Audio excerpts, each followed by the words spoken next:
नमस्कार, मैं हूं अविनाश। आप देख रहे हैं हमारी खास पेशकश बात मुद्दे की। 15 अगस्त 1947 यही वो दिन था जिस दिन हमें अंग्रेजों की गुलामी से आज़ादी मिली। हालांकि अंग्रेजों ने जाते जाते मुल्क के दो टुकड़े कर उसे भारत और पाकिस्तान में बांट दिया। भारत के नक्शे और उसकी सीमाओं की बात करें तो 7 दशक के सफर में काफी कुछ बदला है। समय के साथ लगातार इसमें बदलाव आते रहे हैं। हालांकि अंतर्राष्ट्रीय सीमा की बात करें तो भारतीय मानचित्र में बहुत बदलाव नहीं आया, लेकिन देश के भीतरी राज्यों की सीमाओं में परिवर्तन की प्रक्रिया आज़ादी के बाद से ही चलती रही। और भी क्या कुछ बदलाव हुए हैं इन 74 सालों में हमारे देश में, यही है हमारा आज का विशेष आज़ादी और हम। इस पर हम चर्चा करेंगे अपने खास मेहमानों से, लेकिन उसके पहले एक खास पेशकश।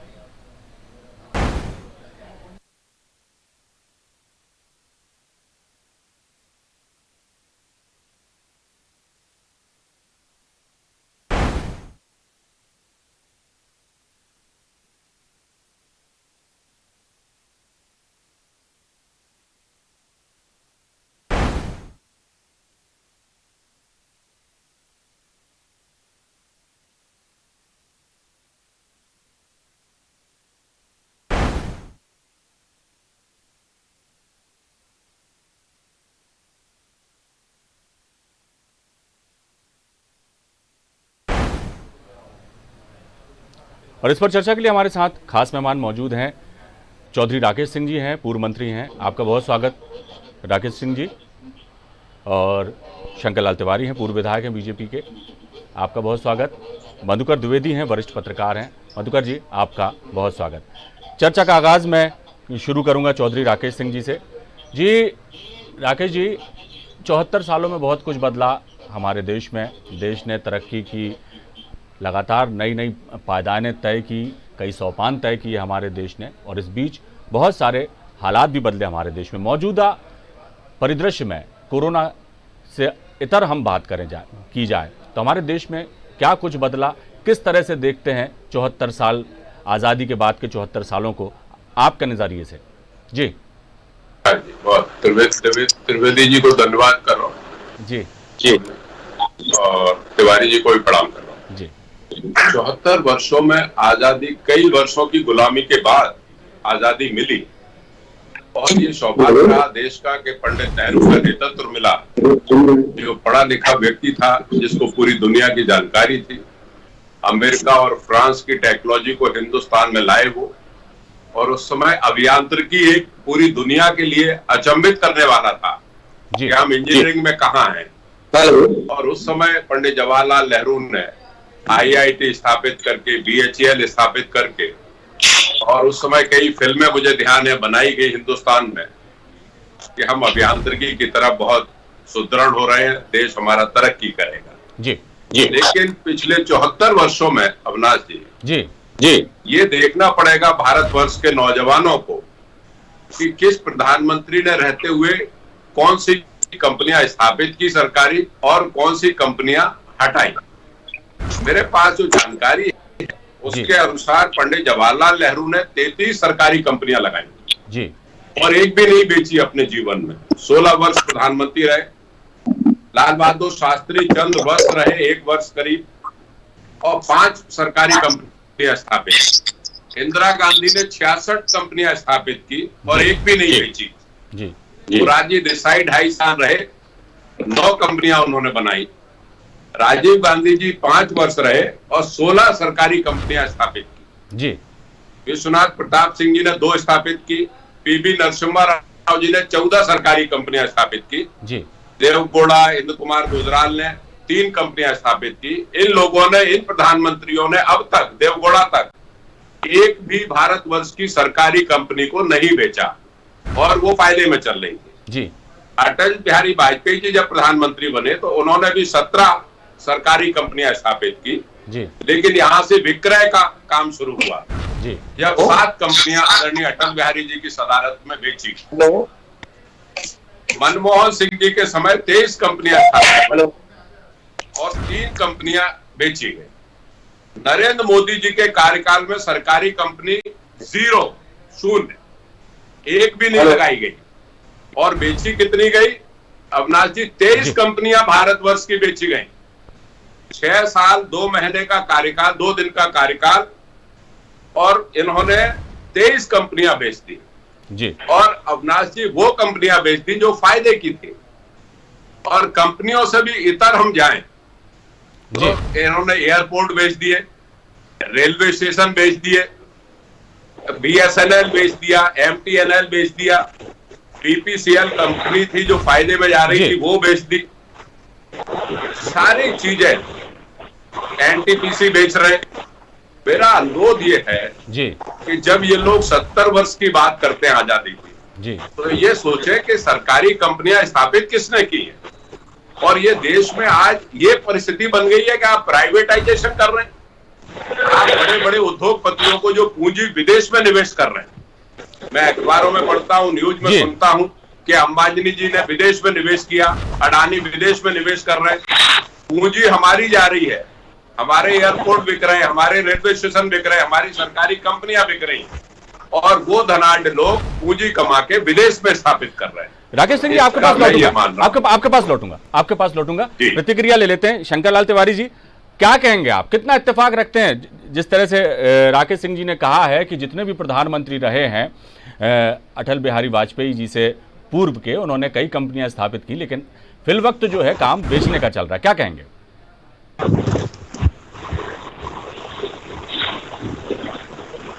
आपको मेरी आवाज आ रही है तिवारी जी?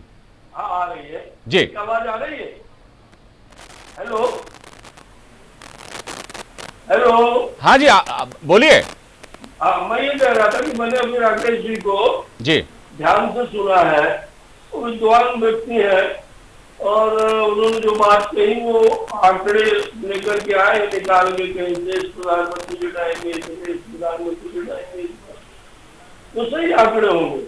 पर इसके बावजूद आज क्योंकि स्वाधीनता दिवस का पावन पर्व है और इसमें सर्वप्रथम में समस्त अमर हुतात्माओं को 1857 से लेकर के और अभी 99 तक जो कारगिल युद्ध हुआ है, जिन्होंने देश के लिए अपने प्राण उत्सर्ग किए, उनको प्रणाम करता हूँ, नमन करता हूँ, श्रद्धांजलि अर्पित करता हूँ। और मैं मोटे तौर पर यह मानता हूँ कि देश ने निरंतर प्रगति की है और देश के अंदर आजादी के बाद प्रगति करने में सबने अपने अपने विचार, अपने अपने दिमाग और अपने अपने आइडियोलॉजी के मुताबिक काम करने की कोशिश करी है।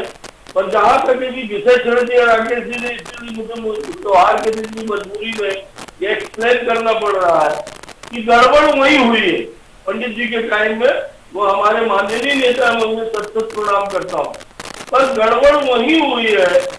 गांधी का जो ग्राम स्वराज था, गांधी की जो लघु उद्योग की अवधारणा थी, देश का मैन पावर का देश का, यहाँ जो छोटे उद्योगों को बढ़ावा देकर के आज ये चाइना का मामला जिस ढंग से हमारे सर पे ये नहीं होता, अगर शुरुआती दौर पर हमारे आदरणीय प्रधानमंत्री नेहरू जी 350 से अधिक विदेशी परियोजनाएं लाए थे, ये भी रिकॉर्ड में है। 350 औद्योगिक परियोजनाएं देश के अंदर।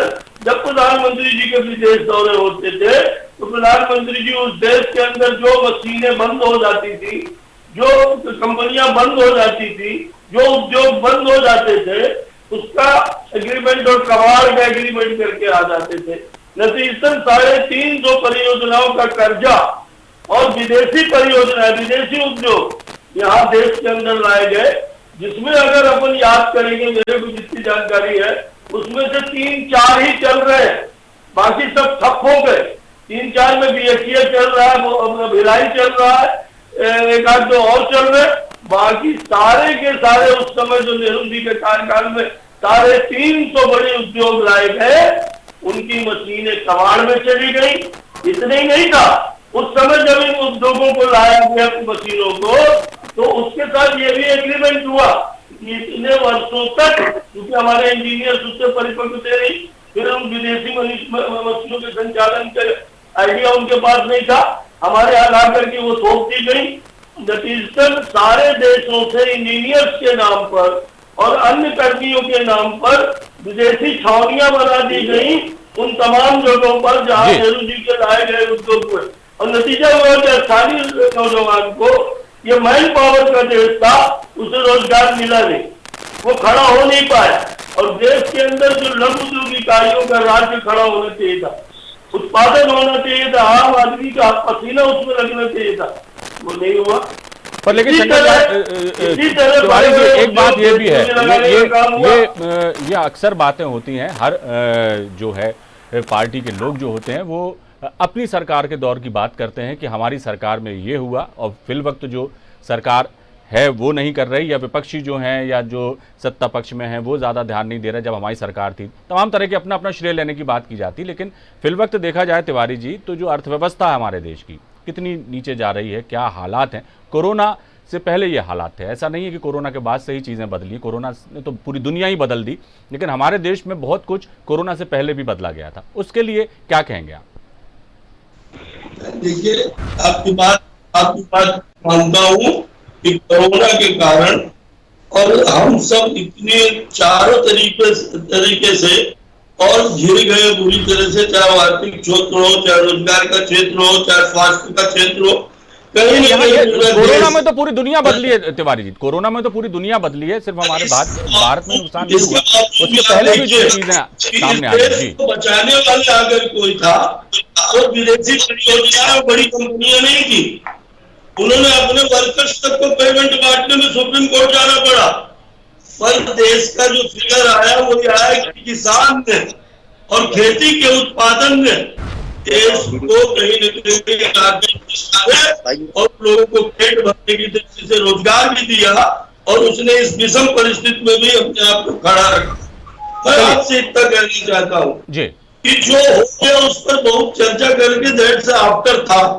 आज जिस ढंग से माननीय मोदी जी लोगों को कुशल बना करके और श्रम कौशल से जोड़ रहे हैं, जिस ढंग से उनके आग्रह हुए हैं, और अभी छोटे रोजगारों को बढ़ावा, लघु उद्योगों को बढ़ावा देने के लिए जितना काम पिछले 5, 7, 8 वर्षों में और अटल जी के कार्यकाल में हुआ है, मैं सोचता हूँ वो देश को जल्दी समय ले जाने। तिवारी जी आपके पास लौटूंगा। मधुकर द्विवेदी जी हमारे साथ जुड़े हुए हैं, वरिष्ठ पत्रकार हैं। मधुकर जी, आपने चौधरी राकेश सिंह जी को भी सुना, शंकरलाल तिवारी जी जो कह रहे हैं वो भी आपने सुना, और दोनों ही की बातों में जो है ये आभास होता है दोनों को सुनकर कि ये कांग्रेस की सरकार जो थी तब उसने जो किया देश की तरक्की के लिए वो ज़्यादा बेहतर था, या मौजूदा जो सरकार है जो कर रही है देश के लिए वो ज़्यादा बेहतर है।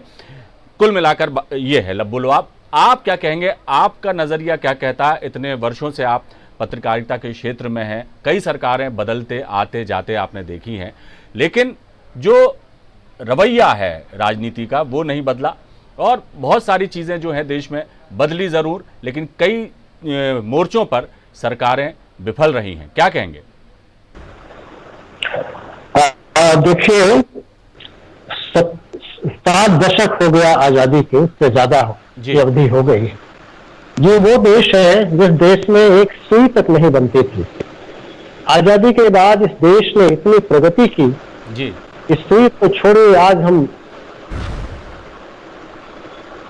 इतने ज्यादा आगे बढ़ गए हैं कि एटम बम तक बढ़। ये वो देश है जिसको सपेरों का देश कहा जाता था, विचारियों का देश कहा जाता था, जो आज देश जगत गुरु बनने की स्थिति में पहुंच रहा है धीरे धीरे।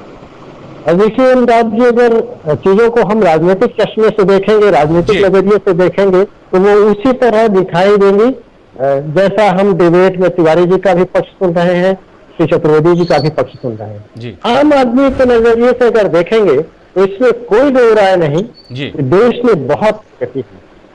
पंडित नेहरू ने जिस दिन कमान संभाली थी इस देश की, उस तारीख से लेकर के और आज देश जिनके हाथों में है, श्री मोदी जी, सबने प्रयास किया। राजनीतिक तरीके से जो प्रयास हुए वो अपनी जगह है, लेकिन इस देश को आगे बढ़ाने में इस देश की जनता का बहुत बड़ा हाथ है। खेती करने वाले किसान से लेकर के शोध करने वाले वैज्ञानिकों का सबका योगदान है। इसलिए प्रगति को हम किसी राजनीतिक दल से जोड़ करके और वाहवाही लेने का प्रयास करें तो वो ठीक है, स्वतः सुखाय हो सकता है, लेकिन अगर इसको व्यापक नजरिए से देखेंगे तो सबने काम किया। सरकारें आती हैं जाती हैं, ये सिलसिला चलता रहेगा।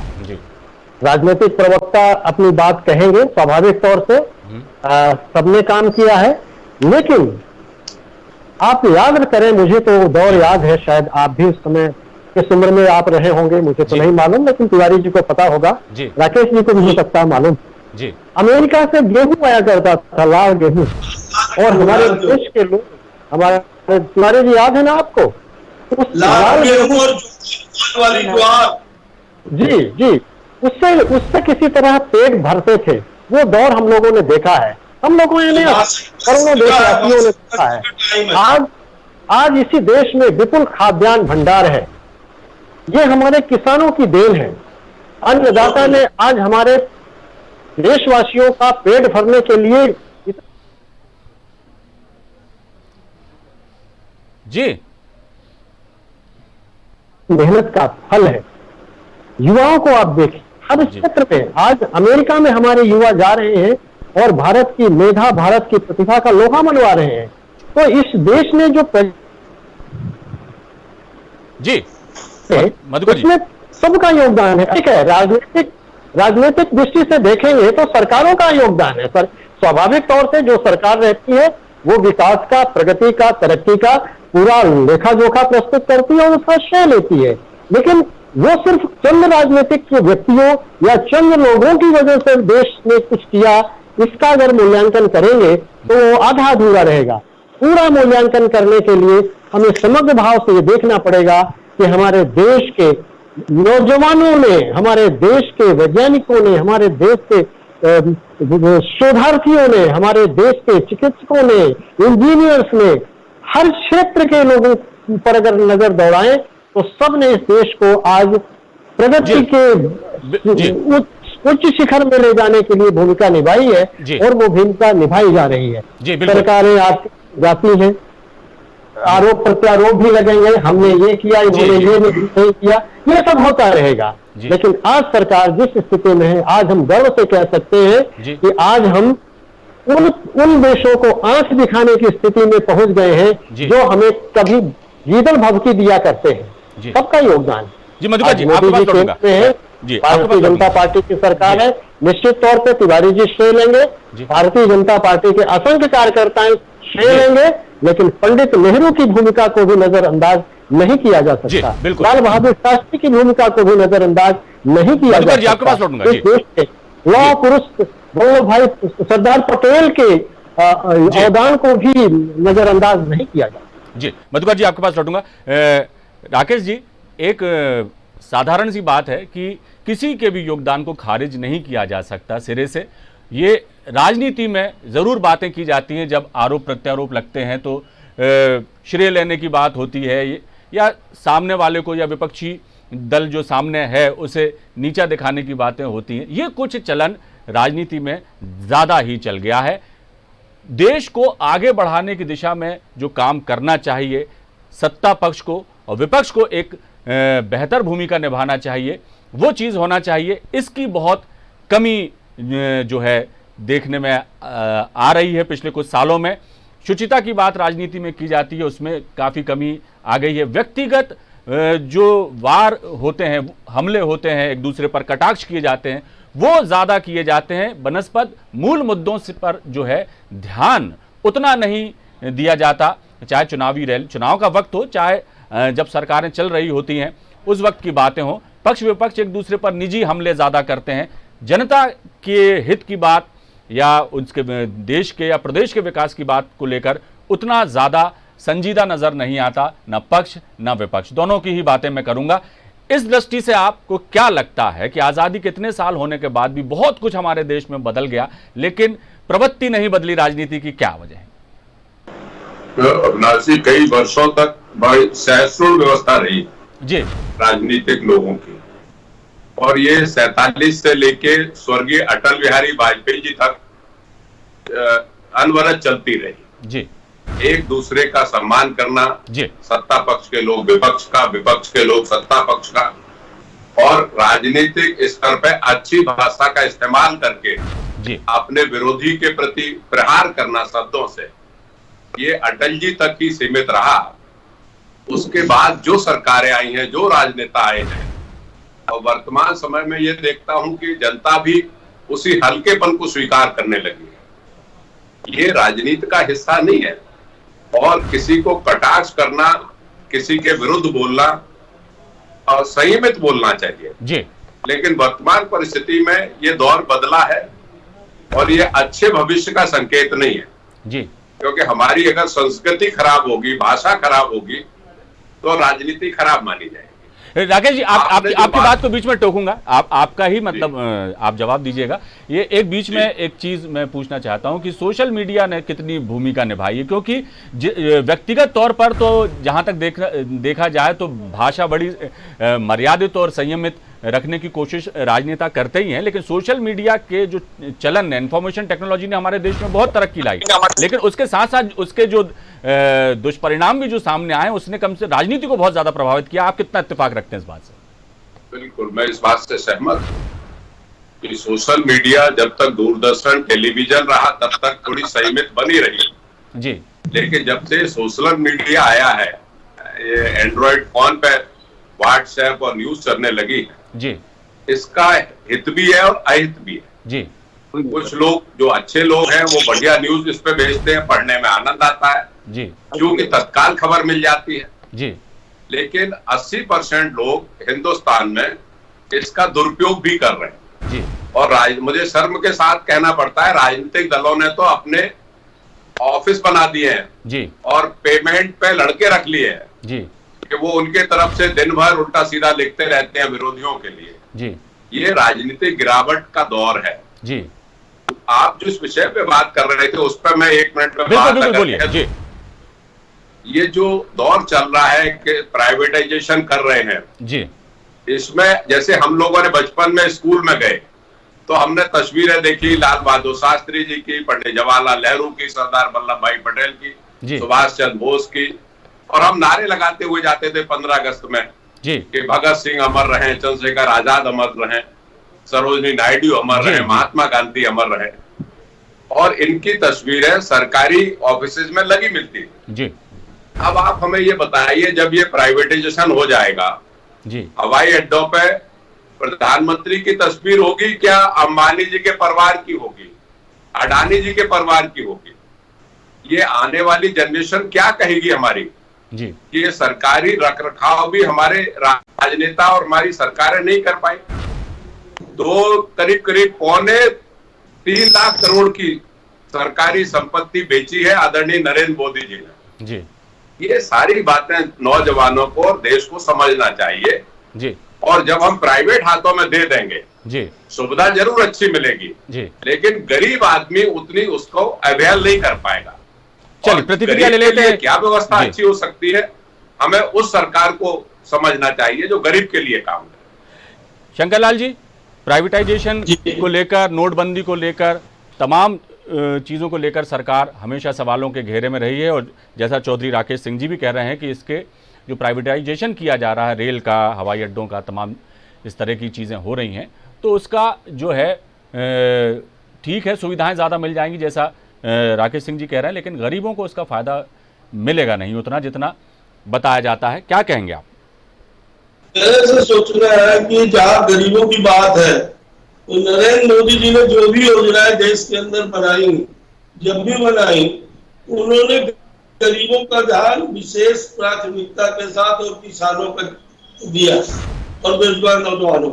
उन्होंने योजना बनाते समय बैंक, गरीब आदमी कभी चढ़ नहीं पाता था, बैंक जैसे दुनिया में उसके किसी काम की चीज नहीं, पर करोड़ों करोड़ खाते खुलवा करके देश के आम आदमी को पहली बार देश के बैंकिंग प्रणाली से जोड़ने का काम किया गया। आम आदमी की जिंदगी में किस तरह से थोड़ी सा उत्थान हो और उसकी आर्थिक उन्नति हो, इसके इंतजाम करने के लिए नौकरियां जा रही हैं शंकरलाल जी, लोगों की नौकरियां जा रही हैं, बेरोजगारी दूर करने की बात की गई थी, 2 करोड़ लोगों को हर साल रोजगार देने की बात कही गई थी, कई ऐसे वादे किए गए थे, लेकिन स्थितियां बदली नहीं जैसा वादा किया गया था। क्या कहेंगे जी? जी, मेरा सवाल हो गया, मैंने कुछ पूछना है जी। तिवारी जी, तिवारी जी, आप सुन पा रहे हैं मुझे?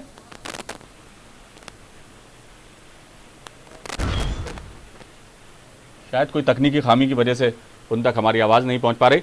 मधुकर जी क्या कहेंगे?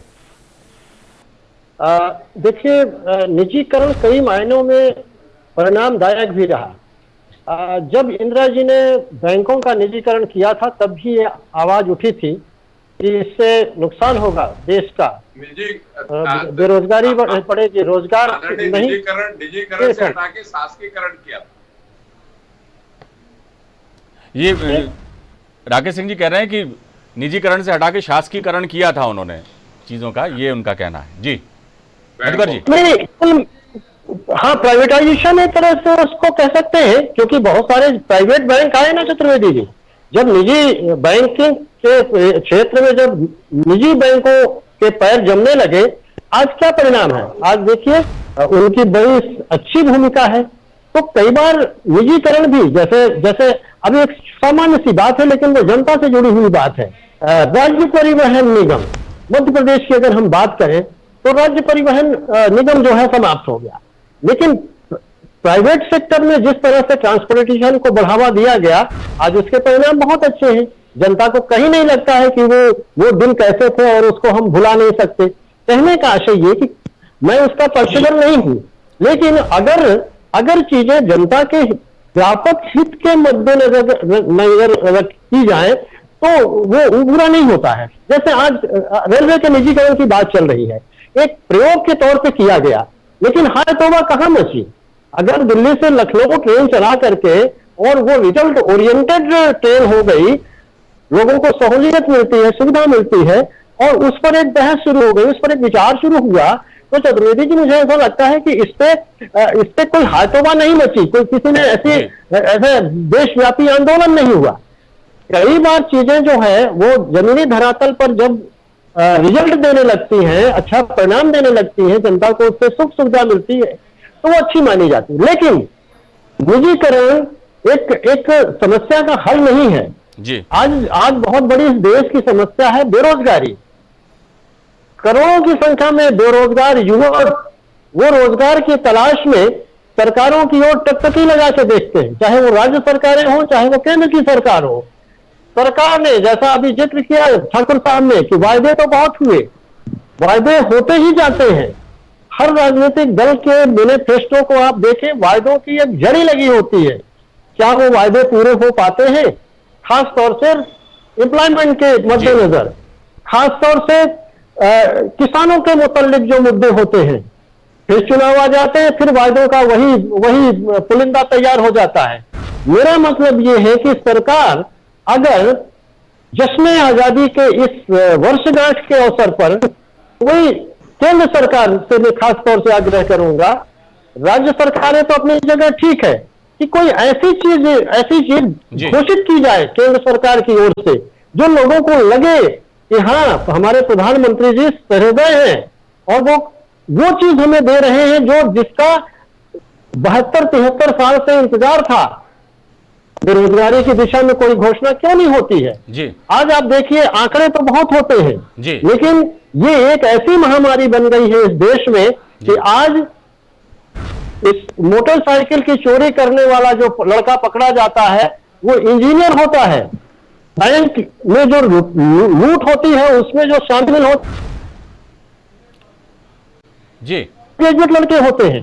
क्या करें, डकैती डाल रहे हैं, अन्य अपराध कर रहे हैं। आज पढ़े लिखे लड़के जिस तरह से दुष्प्रवृत्ति में प्रवृत्त हो रहे हैं उसके पीछे सिर्फ बेरोजगारी है।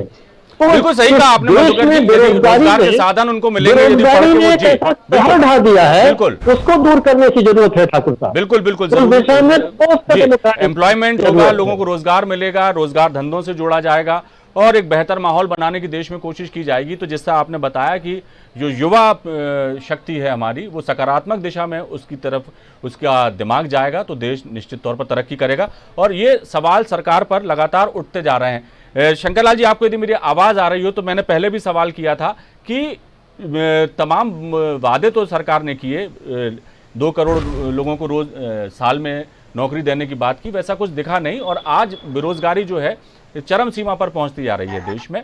और जैसा मधुकर जी कह रहे थे कि योजनाएं ऐसी बनाना चाहिए, फैसले ऐसे लिए जाना चाहिए जो देश हित में हो, देश को आगे बढ़ाने की दिशा में हो, ना कि सिर्फ घोषणाएं जो कर दी जाती हैं लेकिन कभी भी उन पर ना अमल किया जाता है, ना ही वो पूरी होती। तो इस दिशा में सरकार को काम करना चाहिए।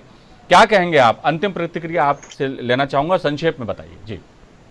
तो देखने में आया है जब से केंद्र में नरेंद्र मोदी बैठे और चाहे उस पीरियड में जब अटल जी बैठे थे, देखने में आया कि पहली बार देश के अंदर आवागमन के लिए चतुर्भुज रोड और तमाम प्रकार की सिंचाई परियोजनाएं, देश का उत्पादन बढ़ाने के लिए और रोजगार देने के लिए।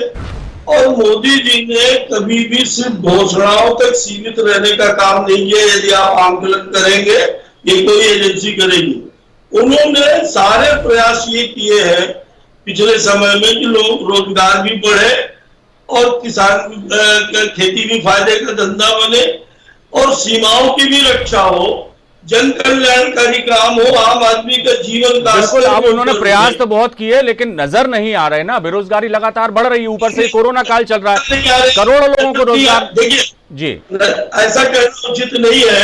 समूचे देश में जहां बिजली नहीं गई थी, बिजली पहुंचाने का काम किया गया। जिन घरों में धुएं से मर रही थी बहने बहुए, वहां गैस के चूल्हे भेजने का काम किया गया। इसी मध्य प्रदेश में 2003 के पहले मात्र 3 लाख हेक्टेयर जमीन की सिंचाई होती थी पिछले 15 वर्षों में, और आज हम 7.5-8 लाख हेक्टेयर की सिंचाई कर रहे हैं। ऐसा नहीं है, जो कहा गया है वो करने का प्रयास हुआ है। कोरोना के कारण अप्रत्याशित रूप से जो ये विपत्ति आई है, उसके कारण एक उथल पुथल और आम आदमी, विशेष करके मध्यम परिवार, मजदूर परिवार की काफी उथल पुथल हुई है और वो परेशान हुआ है। उसके लिए भी केंद्र की सरकार ने पूरे प्रयास किए। अभी छोटे रेहड़ी वाले खुर्चे वालों को 10-10 हजार रुपए रोजगार करने के लिए, छोटे उद्योगों को और बड़े उद्योगों को 50 लाख से लेकर के करोड़ों रुपए तक का छोटे उद्योगों के लिए जो प्रावधान किए गए हैं, छोटे उद्योग लगेंगे, उसके परिणाम एकदम से तो सामने आएंगे नहीं, बाद में पता चलेगा शंकर लाल जी की जो सरकार ने जितना किया उसका रिजल्ट क्या रहा। फिलवक्त तो यह है कि देश में कोरोना काल चल रहा है और ये एक बहुत बड़ी समस्या है जिससे निपटने के लिए पूरी दुनिया प्रयासरत है। और निश्चित ही हमको उम्मीद करना चाहिए, प्रार्थना करना चाहिए कि इस समस्या से हम जल्द ही उभरें। लेकिन कई समस्याएं ऐसी हैं अभी देश में जो कोरोना से पहले भी थी और मौजूदा दौर में भी हैं, उनसे निपटना बहुत ज़रूरी है। और वो समस्याएं हैं गरीबी, बेरोजगारी, इसका जो है निदान बहुत ज़रूरी है इस देश में। और जो भी प्रयास सरकार कर रही है उसको इस तरह से देखना चाहिए कि इस समस्या से हम देश को मुक्त कर सकें, तो ही हमारा देश जो है बहुत बेहतर रूप से आगे बढ़ सकेगा। राकेश सिंह जी, समय समाप्त हो गया है, लिहाजा हम इस चर्चा को विराम देना चाहेंगे। आपका बहुत बहुत शुक्रिया, आपने इस चर्चा में हिस्सा लिया। शंकर लाल जी, आपका बहुत बहुत शुक्रिया, आपने इस चर्चा में लिया। मधुकर जी, आपने इस चर्चा में हिस्सा लिया, आपका बहुत बहुत शुक्रिया। तो आज़ादी के 74 साल हो चुके हैं, हमारे देश ने बहुत तरक्की करी, जितनी भी सरकारी रहीं उन्होंने देश की तरक्की में अपना योगदान भी दिया। सिरे से किसी के भी योगदान को खारिज करना ठीक नहीं है। राजनीति है, राजनीति का काम है राज करना और विपक्ष पर हमले करना। इस तरह की जो चीज़ें सियासत में होती हैं वो हमेशा होती रहेंगी। लेकिन इस बीच हमें ये भी नहीं भूलना चाहिए कि देश हमारा लगातार तरक्की की दिशा में आगे बढ़ता जा रहा है। फिलहाल दीजिए इजाज़त, बने रहिए आप हमारे साथ। नमस्कार।